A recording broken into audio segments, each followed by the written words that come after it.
r/ask Reddit. What's the most disturbing realization you've come to? That the text you sent to that girl might come off as douchey. Maybe you should send another text to clear up the potential misunderstanding. Oh god, you made it worse. I avoid this issue by never texting girls, though the fact that they won't give me their numbers might make it even easier. I respect women so much that I stay completely away from them. My 3 brothers' birthdays are all within a 3-week range. One day I did the math and subtracted 9 months and realized the epicenter of their birthdays was 9 months and 2 days after dad's birthday. Well, at least you know mom was consistent with dad's gifts. That as I get older, the people and things I've admired are going away and not existing anymore. This was a big one for me. Lots of false idols, very few real ones.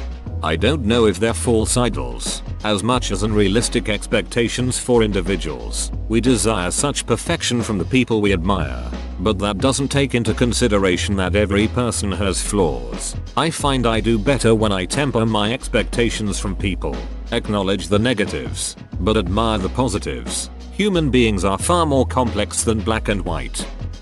My wife and I realize that one of us will die before the other, leaving the other alone for an indeterminate amount of time. You might both die in a horrible fire. Kinda like mine. I was laying with my head on my so's chest last night and could hear her heartbeat. It dawned on me that all it takes is that heart to stop beating and my whole world life comes crashing down. Something so small could pretty much destroy me. I'd say that was pretty disturbing. Love is great, but I guess kinda sucks too. My whole life I've always felt like I was searching for something or meant to do great things and just haven't found that something. I'm slowly starting to realize that there is a very good possibility that this may never be the case. I'm not sure how I feel about it either.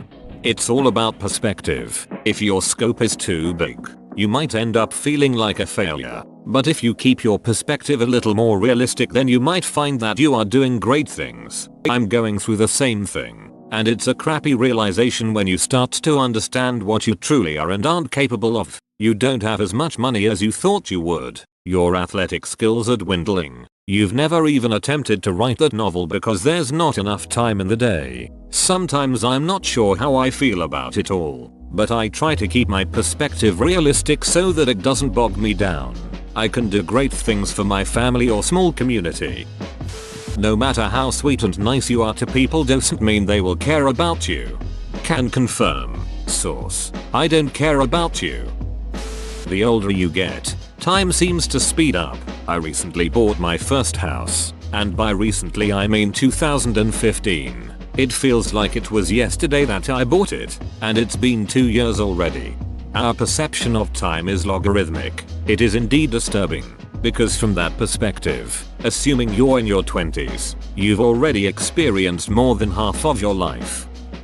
As a young teenager celebrating New Year with all the extended family, I noticed my great-grandfather celebrating with everyone else. It dawned on me that one day it might be me in his shoes, celebrating with my family, yet virtually everyone celebrating with me in that future are total strangers to me now, and almost everyone I know and love around me now will be strangers or distant memories to those people I don't know yet whom I will call family.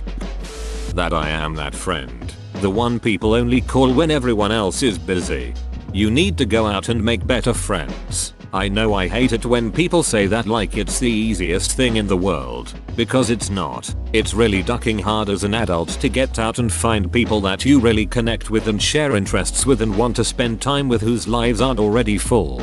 The best advice I could give is to find some hobbies that really interest you, and dive headfirst into them, and then try to find groups of people who do that thing. That people tend to judge others based on action, not intent. One out of character statement or action can permanently alter others' perception of you. And we judge ourselves on intent, not action. That most people choose convenience over compassion. I think this is super apparent with how disposable all our products are nowadays. Don't feel like washing dishes? Plastic water bottles and paper plates. Don't want to tinker with that machine that just broke? Order a new one on Amazon and it will here tomorrow. People don't give the time of day to realize the repercussions of this convenience. From the very first time I met my sister, When I was 2 and got to hold her when she came home from the hospital, I knew I had an ally, a co-conspirator against the United Parent Front. Whatever else came up, when it came down to it, we had each other's backs. I mean, sure we had our tiffs. What siblings don't? But she was the most caring, loving person I have ever known. She would do almost anything for me if I really needed it, even if I didn't realize I needed it. Almost anything. I needed her to not kill herself. In the end, that was the one thing she could not do. That in turn almost killed me. It was the hardest thing I've ever had to live through. But I have lived through that. I have, for the most part, learned to cope. What disturbs me now is those future plans we had which now will never be. For example, there's a statue in my parents' library my father had made for my mother's birthday when my sister was 4 and I 6. My father, sister, and I modeled a few times over the course of a month before my mother's birthday, and it was really difficult for us to keep the secret at that age. But we did. The sculptor used photos of my mom for her part. Despite all the effort that went into it, it's really an ugly sculpture, but we can't really get rid of it because of the memories. My sister and I always joked that when my parents both died we'd have to decide who had to keep the sculpture. We'd then gift it back and forth to each other in funny or discreet ways. Talking about that plan for that ugly sculpture could always make us smile. Now that ugly sculpture will be all mine. I won't be able to give it to my sister or sneak it into her house. But I can't get rid of it because of the memories. That thought, among many of its kind, is one of my most disturbing. I will never get to attend her wedding nor she mine. I will never be an uncle to her children nor she an aunt to mine. All those future plans, some I knew and some I still realize year on year that I think always expected, none will be. There are few things so disturbing. My dad died when I was 16. One of the hardest things to deal with is that this is a forever problem. He didn't see me graduate high school or college, and he won't be there when I get married. Every milestone in my life will be slightly tinged with grief because my dad won't ever be there. I frequently have things I want to discuss with him, like the steps in my apartment that have hinged tops and are little storage compartments. He was a carpenter and would have loved them. There are constant reminders that my dad is gone and I hate that it is a forever problem. People tell you to be strong and expect you to move on eventually. But although I'm no longer crying every day, this grief isn't something that really ends. It just becomes manageable. My sister and I are very close. Having felt the pain of losing my father, I can only imagine that it's got to be a little worse to lose your sibling. Sorry for so many words. I just wanted to say that I understand where you are coming from and it's awful. No matter how much someone you love is ruining their own life, they are the only person who can do anything to change themselves. Ducking, tell me about it. The fact that I essentially have no power to help them if they aren't willing to accept it drives me nuts sometimes. That in a few generations of my family, no one will remember who I am. Have you considered becoming a ghost? I'd prefer a vampire, but that might be a bit more challenging. That I am painfully, boringly normal in most ways, and only unique in ways that distance me from those I prefer to be closer to. Nothing wrong with that, although, if you want to be a little more interesting, start going through random hobbies and find something you really love. My parents will actually die one day. Every time I think about this, I think about how it is better for my parents when I outlive them, and this is the way of life. I can't even imagine what pain it'd be to visit your own child's funeral. My cat's crusty butt has touched everything on my desk. One of my friends works at a vet's office. They have one of those naked cats as kind of like their unofficial mascot, and she just roams around doing naked cat things. But apparently what no one tells you about naked cats is that there's no fur to stop their buttholes from suction cupping all the surfaces they sit on. So her office just makes their intern follow this cat around and clean up all its butt puckers off the glass. My parents divorced when I was 5. It was nasty and apparently I was a shitty kid after that. Although I really don't remember ever feeling like I was doing anything wrong, and when I look back I still don't understand why I was perceived so badly. Anyways, I used to spend a month on my aunt and uncle's farm every summer, and for a month a year I felt like I was part of a real loving family, and those were the happiest days of my childhood. Until one summer, I was probably 7 or 8. They had come to pick up me and my sisters, and I accidentally overheard my dad arguing with them, begging them to take me. They refused. Everyone loaded into the car and I cried as they pulled away. My dad tried to explain that he decided I should stay so we could spend some one-on-one time together. But my dad worked a lot, so I spent the next month basically alone in an empty house. That's when I realized I was never going to have the family I wanted. I had a similar experience just later in life. I was basically adopted at 15 by my best friend's family. Everything was great. Thought they had accepted me. I had totally accepted them as blood. One day my phone breaks. Friend's mom gives me her old one to turn on. One of those Nokia bricks from the late 90s, I think. Well, she never erased her storage. So got a message from my friend on the new phone and decided to scroll up for some reason. Loads of texts between him and the fam talking about how I was worthless, and the best thing for them would be to get me out on my own so they wouldn't have to deal with it. I was maybe 24 at this time. Fresh college graduate waiting tables when I first got home. Some shit just doesn't heal, I will never truly be able to understand another person, their experiences, thoughts and emotions. On the same line of thought, I've realized the immense isolation of the mind. How alone can one be inside its own head? Not only will you never truly understand anybody, but nobody will ever truly understand you. This is why we need the Borg. This is why we should be assimilated. My cat doesn't try to eat me just because I'm bigger. Never stopped mine from giving it a shot. My mother was sexually assaulted by her father for her entire childhood. I had grown up sleeping on her childhood bed frame. The realization that she probably was raped multiple times on the bed frame that I grew up sleeping on hit me one night in 8th grade. I couldn't stop puking. Or think instead, your mother replaced brutal memories with loving ones of her tucking you in each night? I don't know when the last time was I saw optimism of such scale. I love you. That the purpose of your adult life is to save money so you don't run out of money when you can't work anymore. I hadn't thought of it like that before, and now I need a hug, So many misunderstandings and innocent mistakes have far-reaching consequences.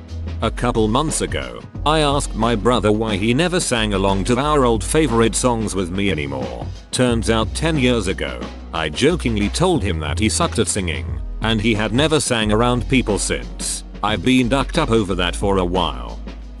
That for the most part everyone is just winging it all the time and about everything, so no one knows what they are doing. This was more comforting than disturbing for me. It means I'm not the only one that doesn't know what I'm doing. Sitting in my Western Civ history class, I realized all the historic figures we know and love are either batshit crazy or narcissistic. The things I used to like about myself are no longer things that describe me.